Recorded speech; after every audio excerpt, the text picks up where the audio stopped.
In this guide, I'm going to show you how to schedule WhatsApp calls. This is Aiden from JustPause, and before we get into this guide, make sure to like the video and subscribe to the channel with all notifications on. It really does help with the channel, and it lets us know that you want more content like this, so we greatly appreciate it. If at any point throughout this guide you did have any questions, just ask them down in the comment section below, and we can help you out further. I'm going to be doing my best to reply to every single comment down there. First things first, go ahead and open up WhatsApp, and you want to go ahead and make your way over to this calls tab down at the very bottom.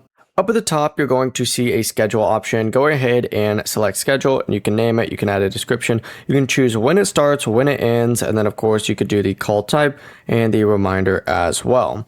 Go ahead and change all these settings to whatever you want. Then just go ahead and hit next. It's going to ask you who you want to do this to. Choose whoever it might be. I'm going to use a group chat as an example. And as you can see, this is what it'll look like when this is all set. The process is as simple as that. Before you do leave, make sure to like the video and subscribe to the channel with all notifications on. It really does help with the channel, and it lets us know that you want more content like this. We'd greatly appreciate it. And if at any point throughout this guide you did have any questions, just ask them down in the comment section below, and we can help you out further. I'm going to be doing my best to reply to every single comment down there. Peace.